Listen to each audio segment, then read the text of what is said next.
Mesdames et messieurs, bonsoir, bienvenue à votre émission Sur la Brèche.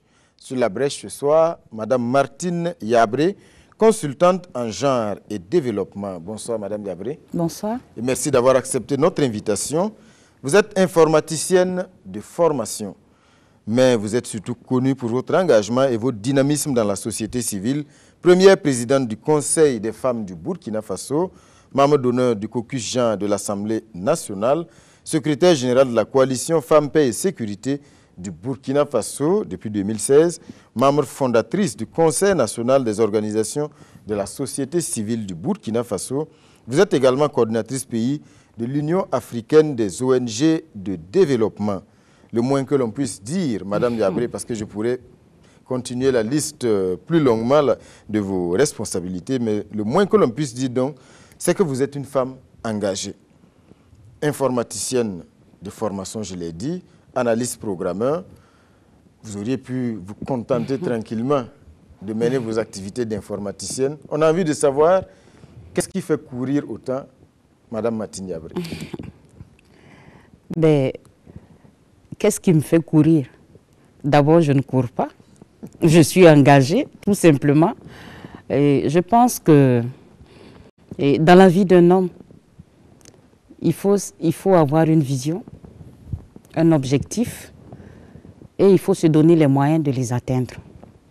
Et quand on vit au sein d'une communauté, et on doit pouvoir, quand on veut bien vivre, quand je dis bien vivre, être en paix avec soi-même et avancer, je pense qu'il faut travailler à rendre beaucoup plus harmonieux son cadre de vie, et évidemment, et vivre de façon harmonieuse au niveau individuel, et amène forcément à s'engager pour évidemment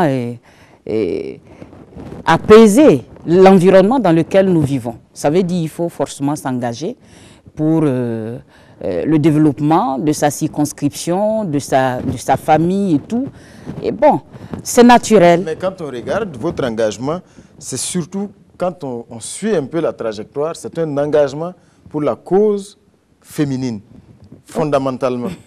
Voilà. Est-ce que, qu'est-ce que vous avez envie de changer dans cet engagement? Ben, parce que je suis femme, oui, mais surtout parce que j'ai eu le temps de toucher du doigt quand même un certain nombre de situations que les femmes vivent. Je suis femme, j'ai eu un parcours, comme vous le dites, et j'ai eu aussi une enfance. Et je ne dirais pas qu'elle a été difficile, mais qui m'a aussi permis de comprendre un certain nombre de situations. Et donc, je me suis dit, bon, face à un certain nombre d'injustices sociales, dont moi-même j'ai été victime, avec mes frères peut-être et avec mon entourage ou des gens que je connais, ben, je suppose qu'il y a des gens qui n'avaient pas peut-être les conditions que moi j'avais en son temps. Et pourquoi ne pas m'engager pour défendre ces personnes censées être dans ces mêmes situations peut-être que j'ai vécu ou peut-être pire. Et donc, je pense que c'est parti de là, la soif de la justice sociale, hein, de permettre que les uns et les autres autour de soi aient beaucoup plus de sourire. De quelle injustice avez-vous été victime, madame? Est-ce que c'est une injustice que vous pouvez lier à votre condition de femme? Et plus ou moins, une injustice liée à la condition de femme.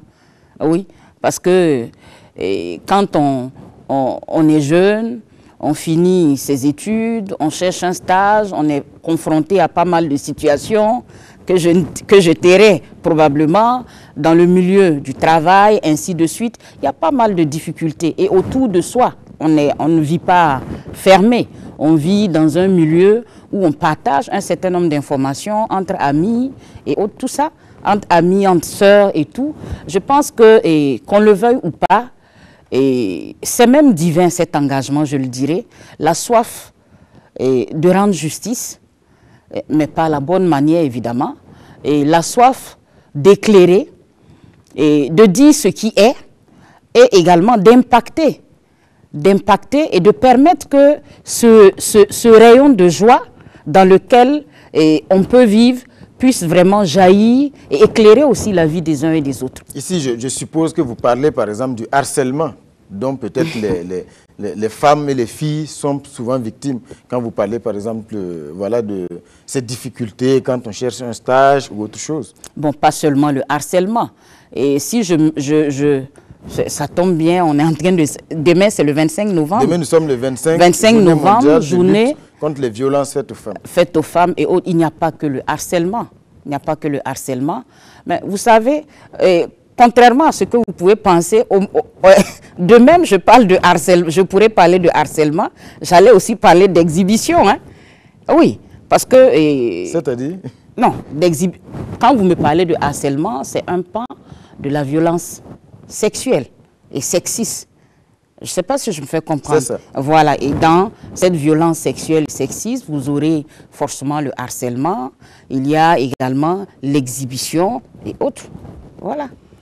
Alors quand on regarde, vous parlez ici d'une injustice, mais on peut considérer que vous faites partie quand même des femmes qui ont bénéficié un peu de, voilà, de cette égalité, parce que vous êtes allé à l'école, contrairement peut-être à beaucoup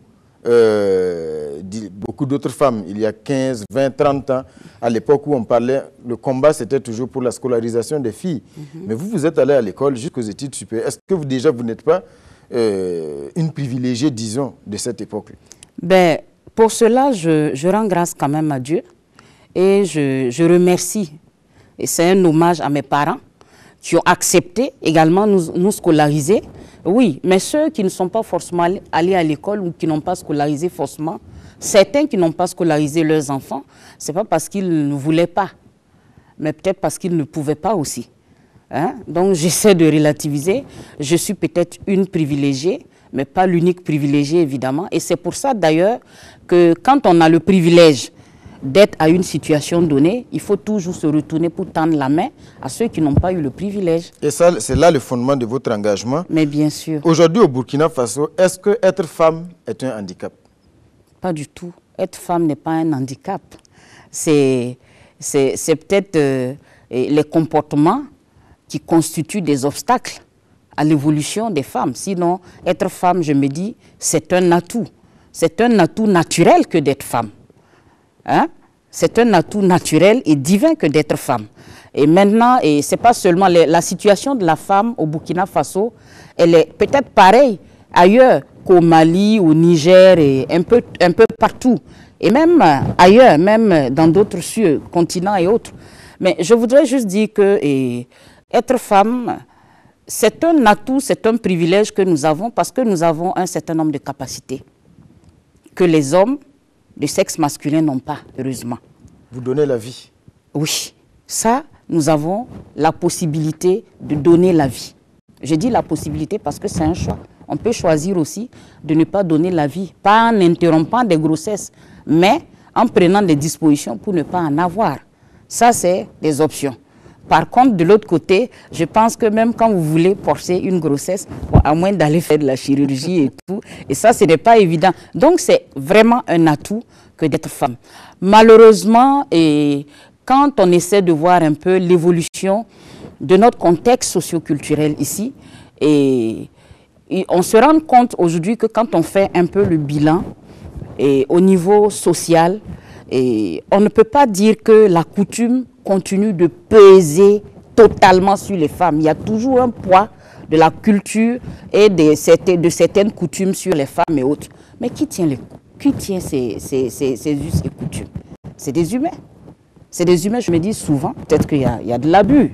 Voilà, sinon, on a la chance aujourd'hui de fréquenter ceux qui tiennent nos us et coutumes, mais c'est des personnes souvent qui ont fait l'école, qui sont éclairées. Même quand ils n'ont pas fait l'école, ils ne sont pas des idiots. Ils comprennent ils comprennent l'évolution. Voilà, ils comprennent l'évolution d'un certain nombre de choses. C'est le cas, par exemple, de l'excision. Aujourd'hui, vous avez des chefs coutumiers qui sont engagés pour mettre fin à ce fléau, par exemple. Des religieux et autres. Donc, on ne peut pas aujourd'hui totalement accuser la coutume sur un certain nombre de domaines. Mais c'est difficile aussi d'accuser les textes parce qu'au Burkina Faso, le Burkina Faso en tout cas fait figure aujourd'hui de modèle. Mais évidemment, nous sommes un très bon enfant, un bon élève hein, en ce qui concerne la ratification des instruments juridiques, des conventions et autres. Oui, le Burkina a des textes excellents.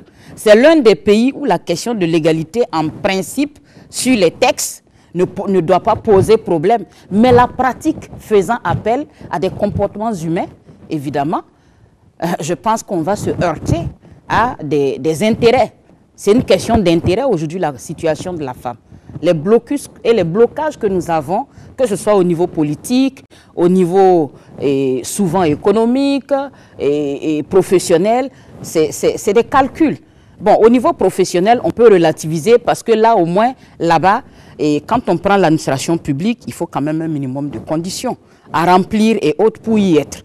Mais quand même, les textes prennent et on a pris quand même les dispositions nécessaires pour qu'il n'y ait pas trop grande discrimination à ce niveau. Et maintenant, les champs laissés libres, évidemment, c'est ce que vous savez, la politique et la coutume, voilà. Madame Yabré, il a été longtemps question d'émancipation de la femme. Aujourd'hui, c'est vrai qu'on utilise de moins en moins cette expression. Mais aujourd'hui, selon vous, de quoi la femme burkinabé doit-elle s'émanciper? Et comme je le disais tantôt, la femme burkinabé doit d'abord se débarrasser d'un certain nombre de... Comment je peux dire ça? De complexes, oui. Mais l'émancipation dont on a besoin, c'est... Je veux dire que tout devient prioritaire. Une émancipation économique, sociale, politique et tout en même temps. Tout devient prioritaire. Tout devient prioritaire, bon. Est-ce qu'aujourd'hui, il faut commencer par donner des moyens économiques aux femmes? Est-ce que vous pensez que c'est le bon bout pour parvenir au plein épanouissement de la femme? Mais attends, et comme on aime à le dire, hein, ventre vide n'a point d'oreille. Hein, ventre vide n'a point d'oreille, c'est ça. Il faut effectivement, en fait, pour que la femme ait soit cette force qu'elle est, évidemment, qu'elle puisse s'affirmer, évidemment, dans la société, il faut qu'elle soit économiquement posée. Ça veut dire qu'il faut qu'elle ait au moins un revenu qui lui permette de subvenir au minimum de besoins. Parce qu'avant, la perception que nous avions avant, que nos parents, nos grands-parents avaient avant, c'est que, bon, une femme, de toute façon, si elle a un mari, voilà, c'était ça la vision. L'homme fera tout. Voici un peu comme on inculquait. Mais aujourd'hui, il y a quand même un certain nombre de défis.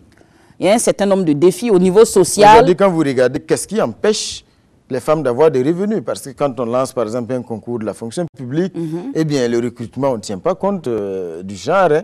Voilà, si les femmes sont les plus méritantes, eh bien, elles sont admises. Et c'est pareil un peu partout. En tout cas, je n'ai pas connaissance d'un domaine spécifique où une femme en quête de revenus est empêchée. C'est quoi le problème selon vous? Non. Et les recrutements au niveau, même certains recrutements au niveau de la fonction publique, il y a un quota. Il y a un quota qui est instauré, je pense que ça doit être au niveau de la sécurité, un truc comme ça. Il y a un quota quand même. Oui, au niveau de la sécurité, oui. Ça c'est un cas spécifique. Oui, il y a un quota qui est instauré et autres pour pouvoir assurer une présence effective des femmes à ce niveau-là.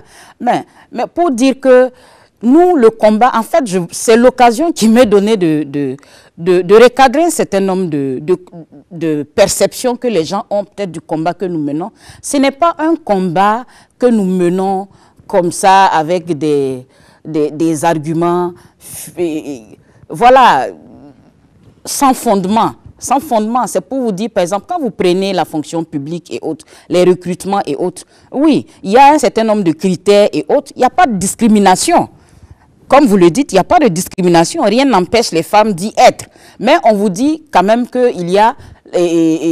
c'est quand même l'histoire. L'histoire, on ne peut pas tronquer l'histoire. Dans l'histoire du Burkina, on reconnaît quand même que pendant longtemps, la question de l'ignorance et de la faible scolarisation ont été quand même des éléments qu'on peut inscrire dans comment on peut dire ça? Des facteurs qui ont empêché. Oui, voilà, parmi les facteurs qui ont empêché, comment on appelle ça, la qualification d'un certain nombre de femmes pour pouvoir avoir accès à un certain nombre de postes et autres, tout ça. Aujourd'hui, ce n'est pas forcément le cas.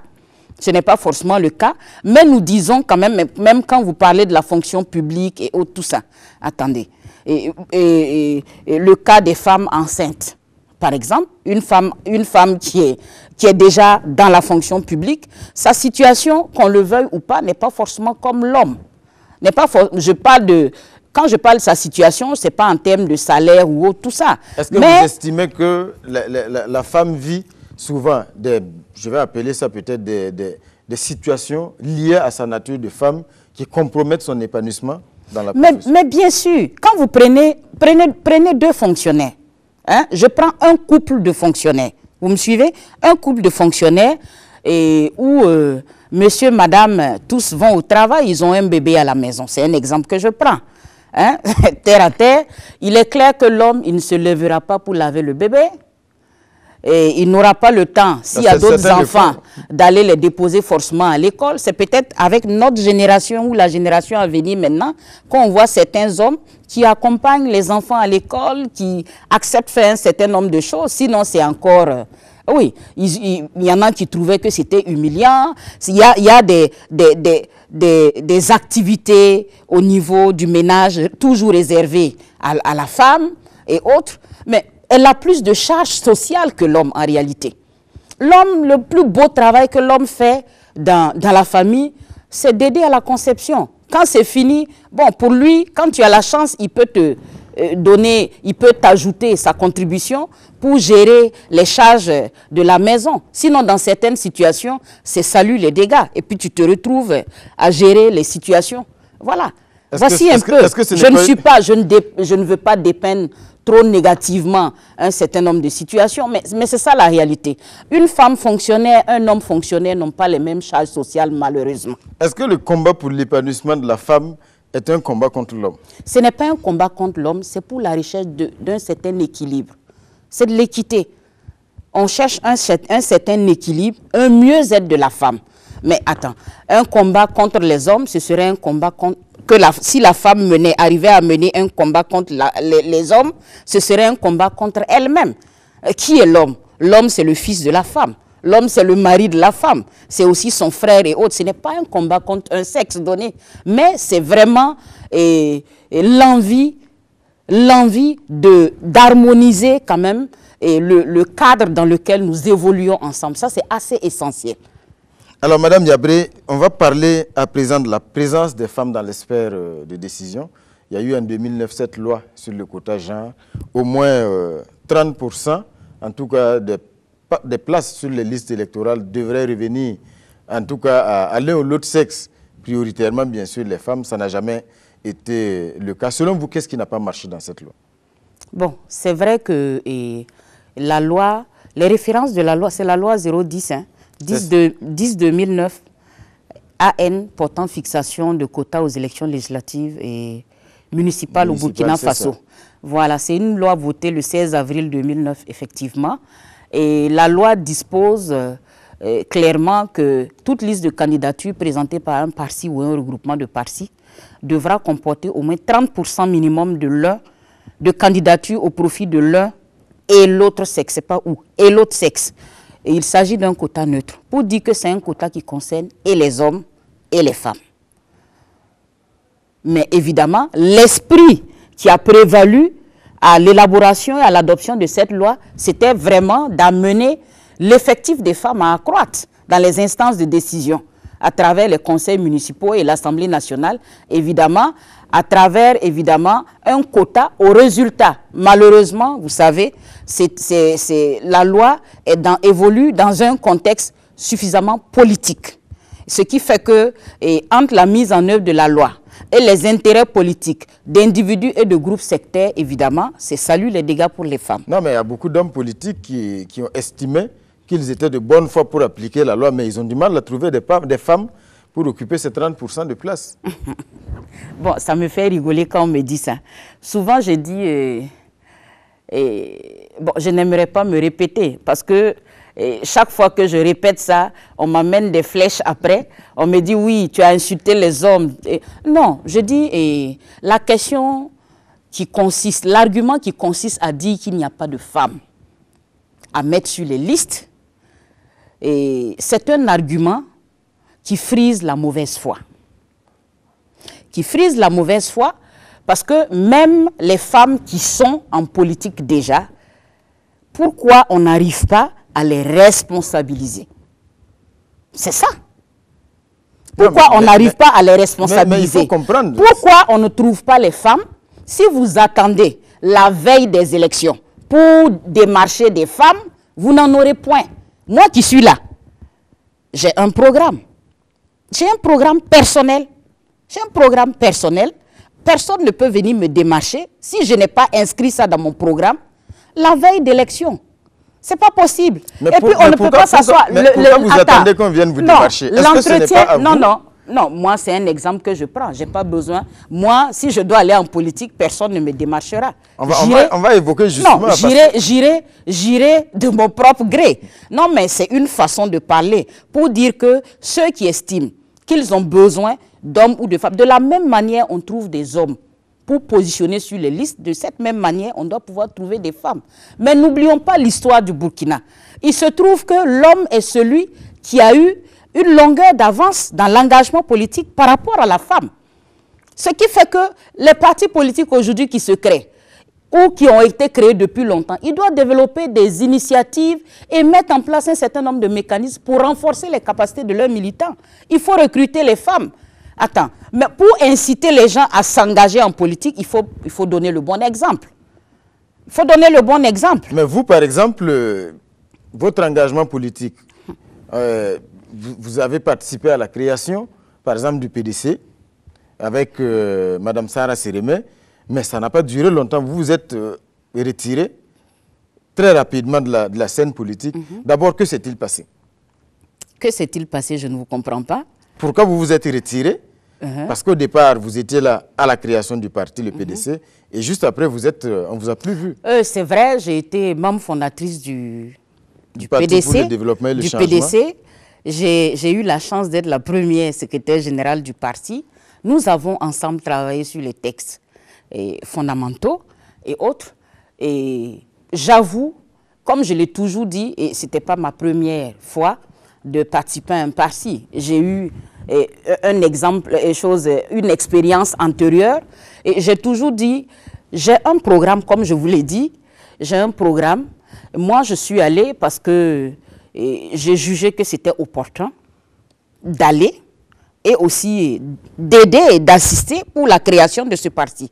Dès lors que mon objectif est atteint, le parti existe, évidemment, moi je continue ma stratégie ailleurs. Je n'ai pas un problème personnel avec Mme Sarah Sérémé, qui reste d'ailleurs une aînée et une grande sœur pour moi. Mais justement, est-ce que ce n'est pas là le problème? Vous, par exemple, aujourd'hui, vous êtes quand même une figure de proue du combat pour l'épanouissement de la femme. Vous rentrez dans l'arène, vous créez le parti, vous vous retirez. Est-ce que ce n'est pas ça justement qui fait qu'on ne trouve pas de femmes sur la scène politique? Non. En quoi est-ce que moi seul, mon absence dans un parti ou dans un cadre politique peut empêcher le bon déroulement? Mais peut-être qu'il y a beaucoup de femmes qui font comme vous. Non, je ne suis pas sûre. Citez-moi d'autres femmes qui sont rentrées, créées des partis, membres fondatrices de partis et qui sont ressorties. Je vous ai dit tout simplement, il faut avoir des stratégies aujourd'hui pour avancer dans sa carrière, c'est tout. Moi, je n'ai aucun souci. Aujourd'hui, je vais vous le dire, je forme des militants de parti. Je suis sollicitée par tout parti pour former des militants. J'ai formé des militants du parti majoritaire, certains militants de certains partis d'opposition. Moi, je n'ai pas de cadre, je n'ai pas de couleur. Je me sens bien avec tout le monde. Mais évidemment, on n'est pas des saints. On peut avoir des penchants, je peux avoir des opinions qui coïncident soit avec l'opinion de l'opposition à un moment donné ou de la majorité à un moment donné. Mais toute chose est que je ne suis pas une caisse à résonance. Et quand j'ai quitté le parti, le PDC, je pense que c'est même après ça que j'ai été présidente du Conseil des femmes. Donc je n'ai pas quitté le cadre politique partisan pour aller m'endormir. J'ai juste changé de cadre pour pouvoir influencer un certain nombre d'actions et de décisions. Et je continue dans ce sens. Ce n'est pas exclu que je revienne que je termine en politique. Est-ce que vous avez des ambitions précises? En tout cas, pas pour le moment. Alors, Madame Yabré, aujourd'hui, on est dans le processus de révision de cette loi sur le quota genre adopté en 2009. Pour vous, quels sont les changements fondamentaux à introduire pour que la loi puisse produire ses effets? Ben, il faut dire que ce que nous avions reproché à cette loi, c'était ses insuffisances en 3 points. Le premier point, c'est l'absence de positionnement, l'absence d'informations claires sur le positionnement des hommes et des femmes sur les listes de candidature. C'est le premier point. Le second point, c'est le fait quand même que la sanction, la loi n'est pas dissuasive en elle-même. Elle n'est pas dissuasive, la sanction est juste financière. Ça veut dire que c'est laissé à la volonté et à la bonne foi de X ou Y par-ci. Si j'ai beaucoup de moyens, je la viole. En fait, c'est ce que ça veut dire. Parce que quand on dit une loi, elle est universelle, elle doit s'imposer à tout le monde. Mais quand on élabore une loi juste pour... voilà, on dit, bon, quand le parti X, il peut violer la loi, et puis bon, il paie seulement 50% de son financement au titre de la liste qui n'a pas respecté le quota. Évidemment, si je suis millionnaire ou je suis nanti, je n'ai pas besoin de ça. Voilà, je pense que la loi doit être revue pour permettre qu'il y ait une mention claire sur le positionnement. Vous savez, avec la nouvelle constitution, j'espère qu'elle sera votée. Et si elle est votée, on passe en principe à la parité. Et c'est ce que notre constitution nous dit. Nous sommes égaux en droit, en dignité et tout. Il n'y a pas de raison que nous soyons là à la traîne, toujours en train de pleurnicher, entre guillemets, c'est ce que je vais dire. Hein? Et donc, ce qui est important, c'est d'amener, nous n'avons pas besoin qu'on sanctionne des partis et juste par la perte d'un financement. Celui qui ne respecte pas la loi, qu'on rejette sa liste. C'est assez essentiel. Hein? Celui qui ne respecte pas la loi, la liste qui ne respecte pas le quota doit être rejetée systématiquement. Ça, c'est important. Parce qu'il faut que les gens se disent, ce n'est pas parce que les femmes en font un problème, c'est nous qui sommes dans ce problème. Nous, quand je dis nous, je me mets dans la coque de la femme. C'est la femme qui est dans ces problèmes aujourd'hui. Mais demain, ça peut être l'homme. Mais quand vous regardez, voilà, si on introduit ces changements-là, par exemple, en durcissant le ton, en disant un parti politique qui ne respecte pas, par exemple, ce quota ou bien cette parité, on rejette la liste. Est-ce que vous pensez que cette loi-là peut passer à l'Assemblée nationale? Bon, évidemment, il va falloir également d'autres formes de mesures d'accompagnement. C'est important. Non, attends, on ne peut pas demander la volonté de X ou Y par rapport à... Non, une loi, c'est une loi. Qu'est-ce que ou bien on décide de respecter notre Constitution ou on la viole. Ou on la viole et on est tous responsables. La Constitution parle de la parité. Les femmes ont été même modestes. On parle de 30% minimum. Et ce n'est même pas un 30% qui est mesuré et consacré pour la femme. Et puis, les chefs d'État, à l'unanimité, se sont retrouvés à un certain nombre de réunions. Mais il est reconnu même par un certain nombre d'organismes internationaux que pour influencer toute décision, il faut un minimum de représentation de 30% des sexes. Ça veut dire que ce soit, si on a un groupe donné, il faut qu'il y ait au moins une représentation de 30% d'hommes ou de femmes pour pouvoir influencer un certain nombre de décisions. C'est une question de bon sens. Et la représentation de la femme aujourd'hui au niveau d'un certain nombre d'instances est assez urgent parce qu'aujourd'hui, c'est quand même ça peut être un indicateur fondamental de bonne gouvernance. Aujourd'hui, vous êtes... Et en passant, on espère que d'ici là, la déclaration solennelle du chef de l'État qui s'est faite le 8 mars dernier sur la parité au prochain gouvernement, on espère que ça se fera. Oui, parce que je sais qu'au moins, ne serait-ce que dans le parti majoritaire, même si on veut faire un gouvernement de femmes, c'est possible, c'est pas impossible. Donc, on peut trouver les femmes. Alors, vous êtes membre du caucus genre, je l'ai dit. Aujourd'hui, quand vous regardez le processus de modification de cette loi-là, est-ce qu'on s'oriente vers ça? Oui, je pense quand même que les acteurs ont compris. Les acteurs ont compris que les femmes ne se laisseront pas duper encore une fois. C'est assez essentiel parce que quand même, il y a 2020 qui vient. 2020, on peut piétiner bon, je ne dirais pas, on peut te piétiner une fois, 2 fois, mais 3 fois si on t'a piétiné, c'est que toi-même là, c'est que toi-même c'est ce que tu veux. Si on t'a piétiné une 3e fois, c'est que tu veux. Mais manifestement, je pense qu'on est en train d'aller dans ce sens, parce qu'il y a eu quand même des concertations, il y a eu une concertation tripartite entre le MATD et le COCUS-Jean, le ministère en charge de la femme et autres, et également le ministère en son sein a mis en place un comité qui a déjà réfléchi plus ou moins sur un certain nombre de scénarios qui seront proposés évidemment à un cadre plus élargi d'acteurs. Voilà, je suis un peu dans le secret des dieux comme je traite de la thématique, voilà, mais pas en tant que, je ne suis pas membre du ministère, mais je me permets d'évoquer ces questions. Et au niveau de la société civile aussi, nous sommes mises ensemble. Et on a par exemple l'ADEP, l'Association d'appui et d'éveil pour Sada, on a la coalition burkinabé pour les droits de la femme, on a le Conseil des femmes du Burkina, on a la FJB, on a le comité Kota, on a pas mal de structures, la plateforme des femmes, la plateforme Gagner avec les femmes. Toutes les femmes ont compris qu'il fallait créer cette synergie pour pouvoir gagner. Alors on va évoquer, aujourd'hui nous sommes le 25 novembre, journée mondiale de lutte contre les violences faites aux femmes. On l'a dit tantôt, et aujourd'hui quand on regarde, on a l'impression que cette question de la violence faite à la femme n'est pas l'apanage de nos pays dits sous-développés, parce que quand on regarde les chiffres, que ce soit aux États-Unis ou en France, ce sont des chiffres qui font froid dans le dos.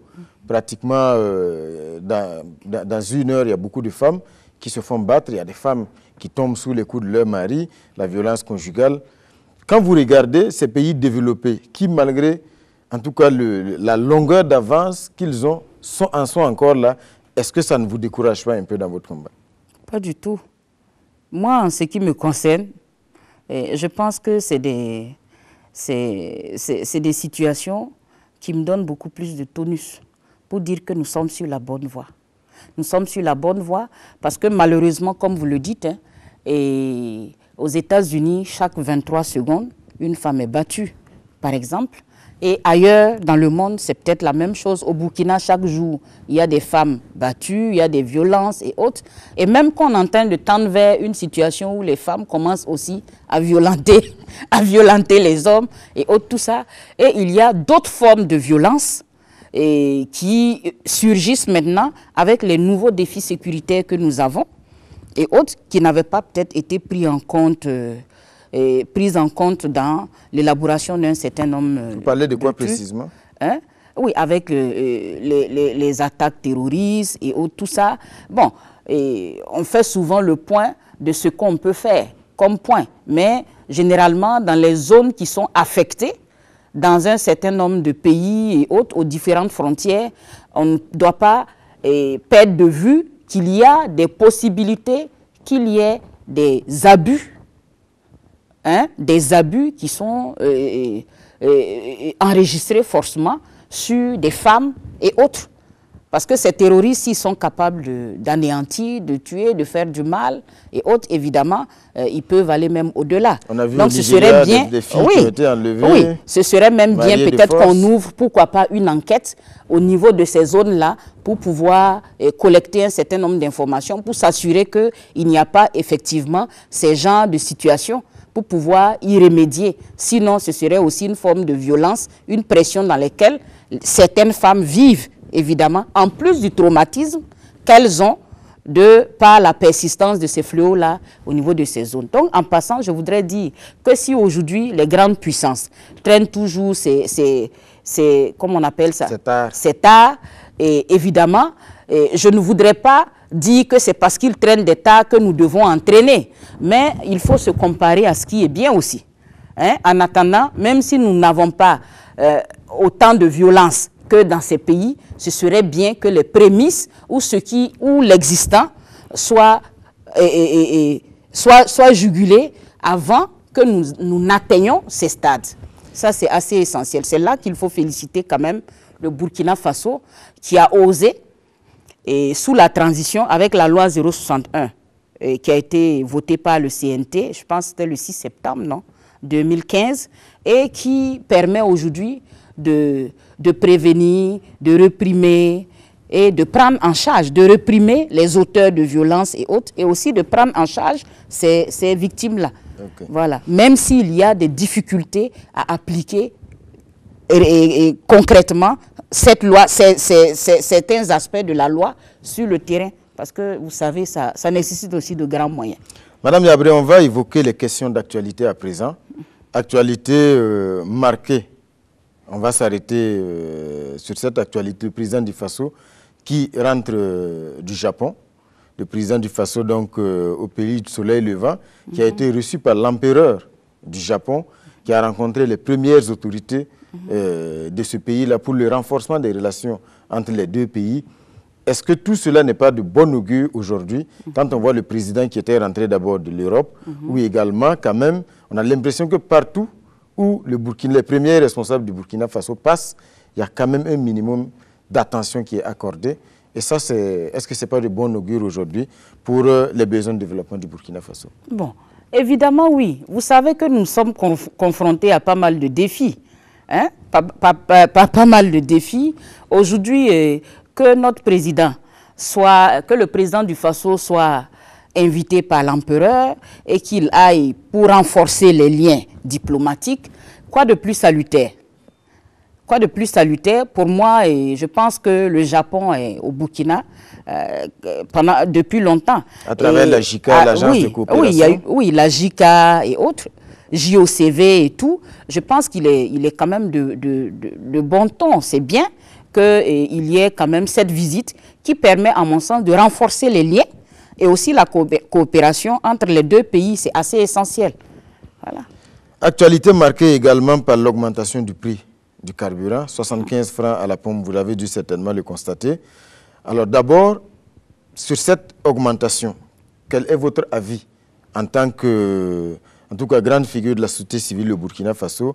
Il y a eu les explications du gouvernement, la hausse du prix du baril au plan international, mais également cette subvention qui était devenue intenable.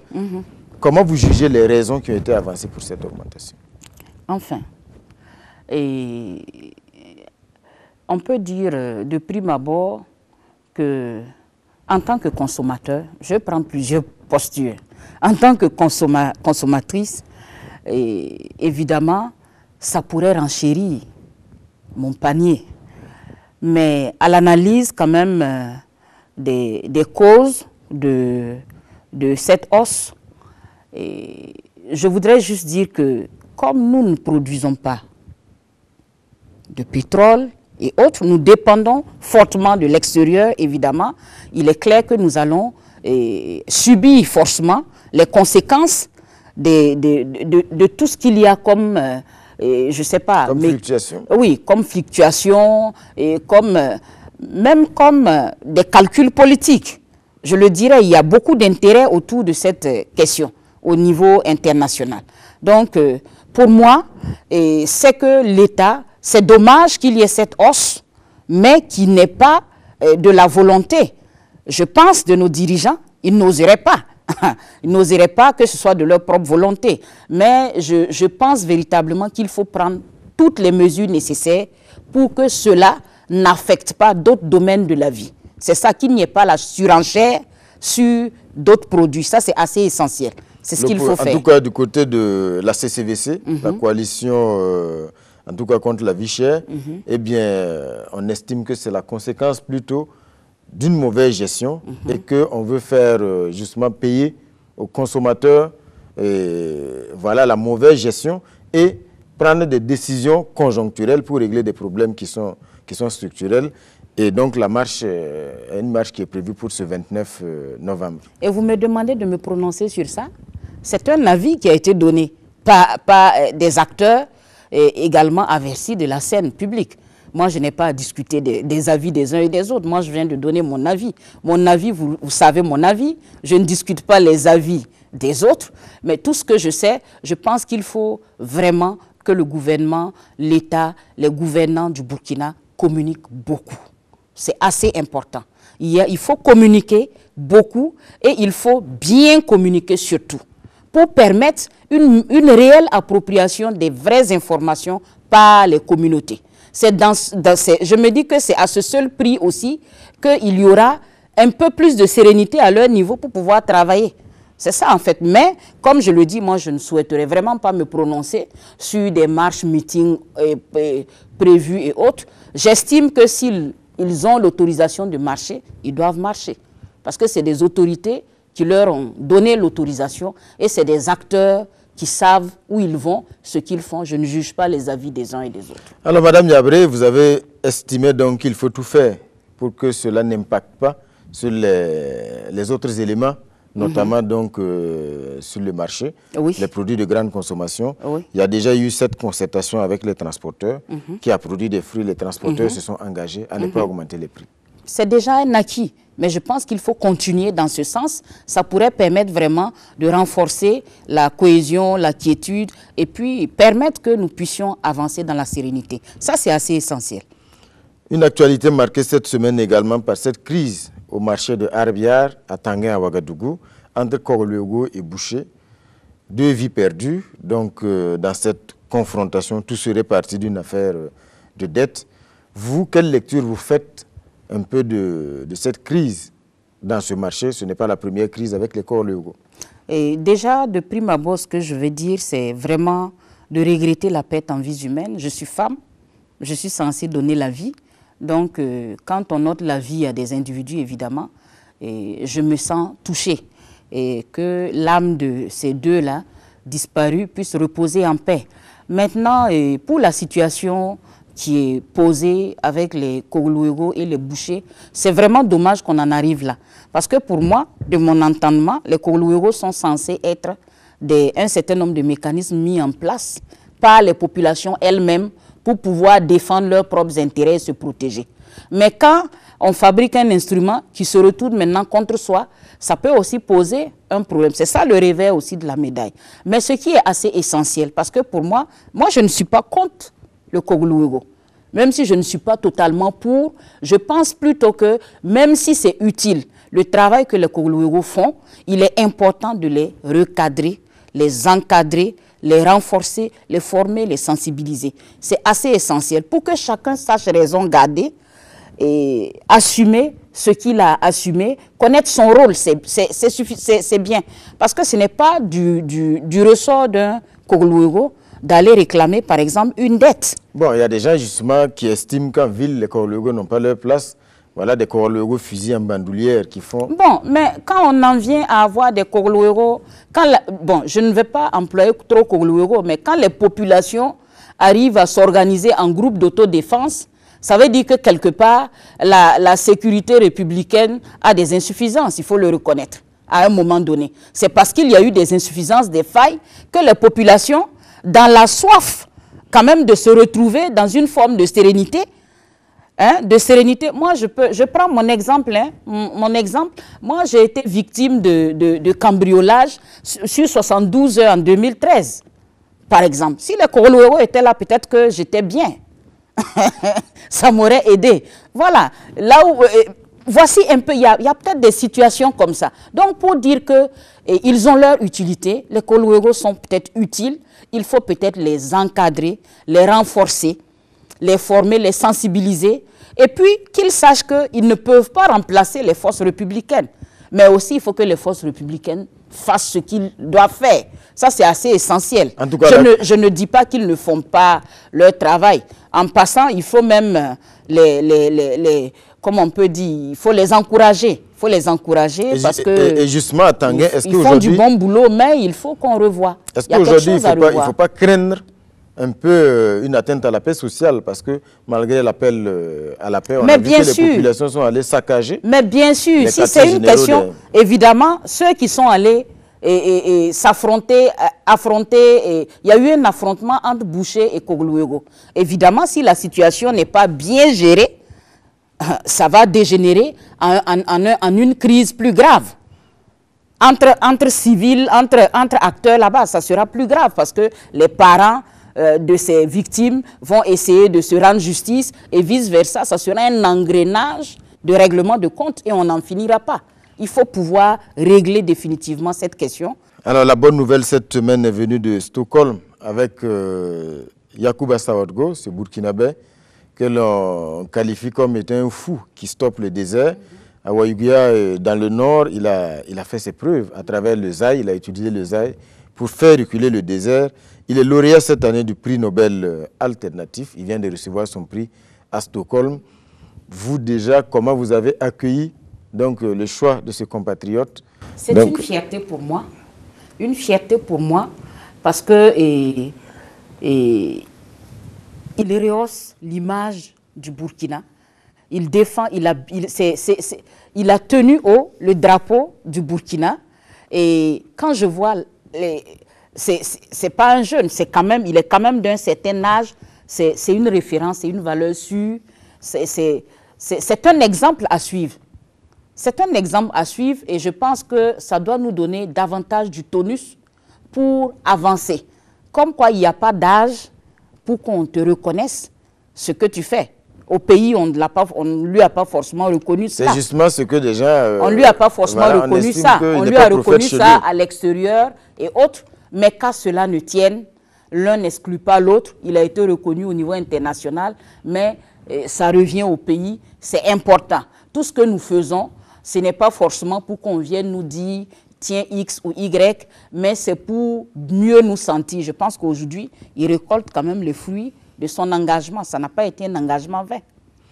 Cette semaine, on a vu également le chef d'état-major général des armées qui était donc sur le front, notamment donc au nord après l'Est, pour aller encourager les forces de défense et de sécurité.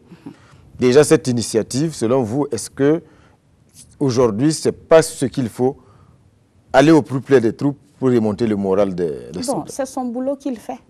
Vous voulez que je dise quoi? C'est son travail. Ou bien, c'est son boulot que le chef d'état-major général des armées aille soutenir les troupes sur le terrain et autres. Je pense que ça n'a que trop duré. Pour moi, c'est mon avis, ça n'a que trop duré.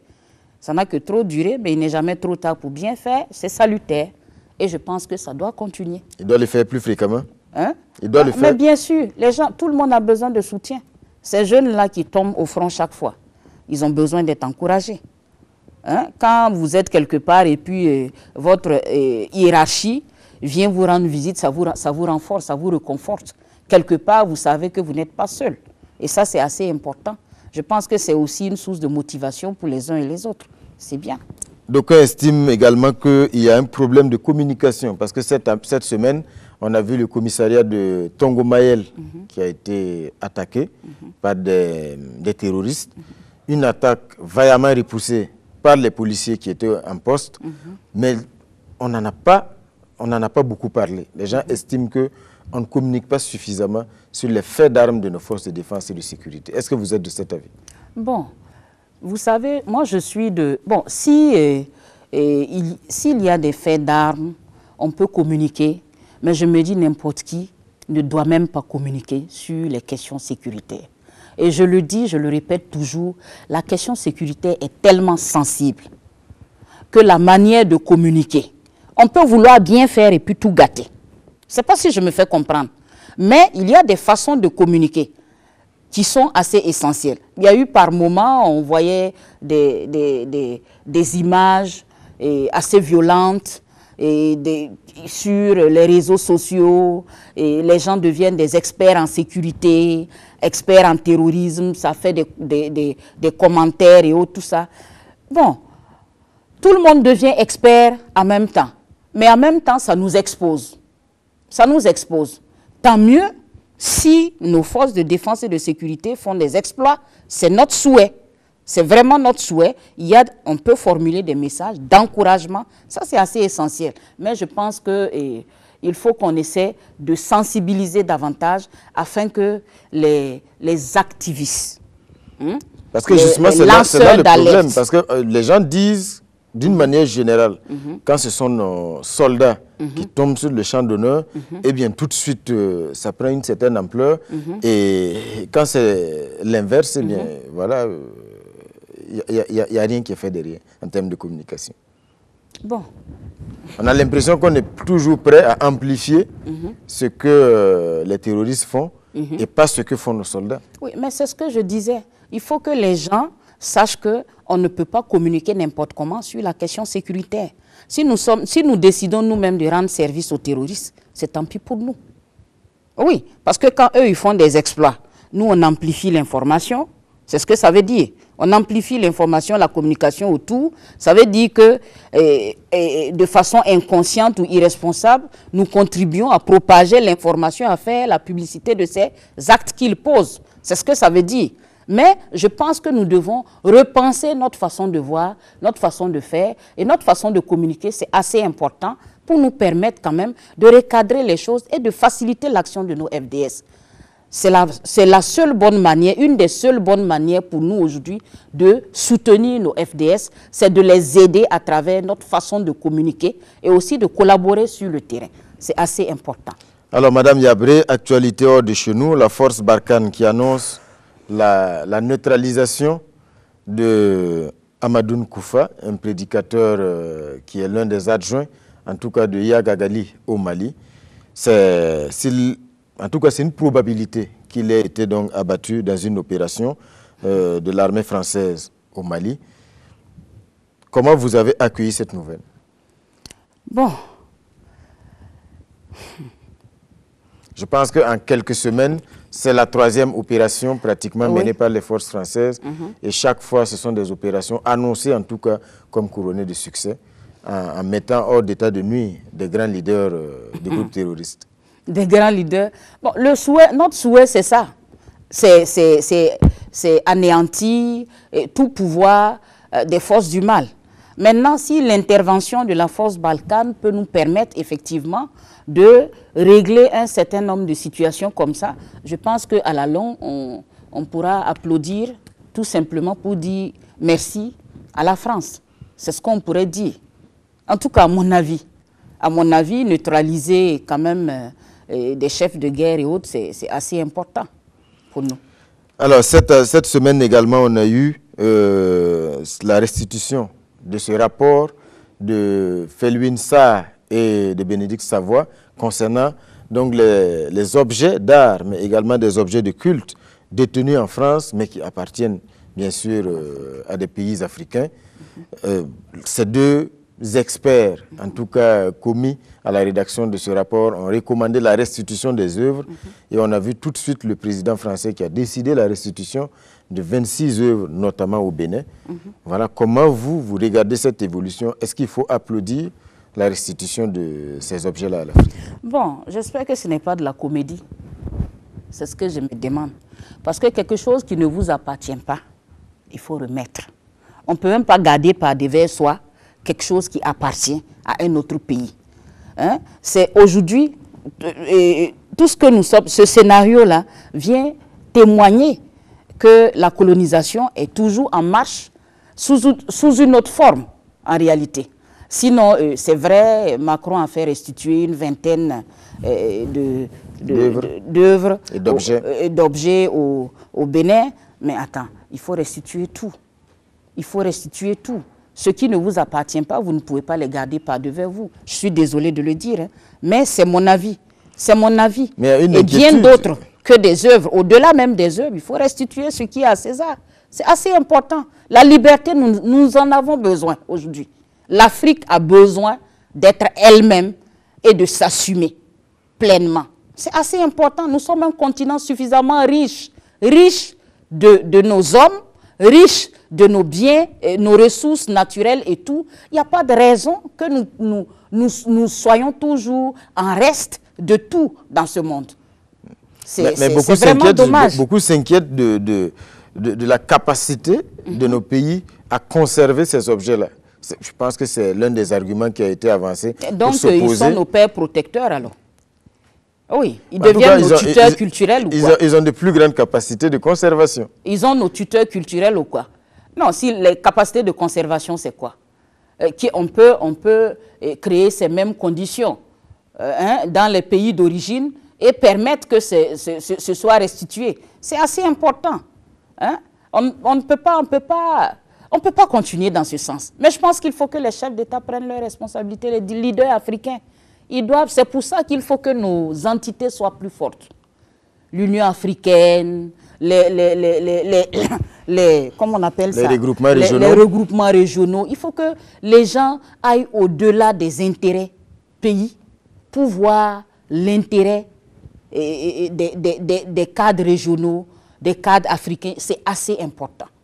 C'est vraiment important pour pouvoir sauvegarder et sauver un certain nombre de valeurs culturelles, oui, mais politiques, économiques également. C'est vraiment important. Est-ce que ce n'est pas un courage quand même du président Macron, parce que c'est une promesse qu'il avait faite, parce que c'est la loi en France n'autorise même pas la restitution de ces objets? Oui. Donc, vous voyez, et c'est la France, nous prenons chaque fois en référence. En référence, un courage. Bon, mon cher, on gère le pays sur la base de texte ou de courage. C'est les deux. Je ne sais pas. Sur la base de texte ou de courage. Ça veut dire qu'il vient de violer ces textes. Mais il y a beaucoup de présidents qui sont passés avant lui, qui n'ont pas osé franchir ce pas. Oui, beaucoup de présidents sont passés avant lui. Il y en a qui viendront après lui. Oui, c'est comme même le dossier Thomas Sankara et autres, tout ça, je pense que sous lui aussi, ça a accéléré. Il y a eu une évolution. Non, il faut reconnaître une certaine ouverture de ce monsieur, et je peux dire de ce jeune, parce que quand même... Il est jeune, c'est ça. Il est aussi jeune, voilà, il est aussi jeune. Ça fait plaisir de voir un chef d'État jeune. Et je pense effectivement, il est venu trancher quand même avec une façon de faire qui n'était pas forcément la meilleure manière. Mais qu'à cela ne tienne, moi, je suis convaincu qu'il faut que les leaders africains prennent leurs responsabilités. C'est important. Il faut s'assumer. Il faut s'assumer. Quand on est une entité, on est un pays, c'est vrai qu'il y a un certain nombre il y a des pressions, oui. Mais c'est parce que vous êtes... il y a trop d'individualité. Hein, et il n'y a pas... L'union fait la force. Voilà, il n'y a pas une forte complémentarité et une complicité entre les États. Ce qui fait qu'il y a trop de calculs pays. Ce qui fait que, bon, évidemment, on ne peut pas impacter, on ne peut pas s'imposer. C'est ça, en fait, la réalité. Ok, Madame Diabré, on va s'arrêter là pour ce soir. Merci encore d'être passé sur le plateau de Sur la Brèche. Merci à vous. Voilà, mesdames et messieurs, Sur la Brèche pour ce soir, c'est fini. Merci de nous avoir suivis et rendez-vous le dimanche prochain pour un autre numéro.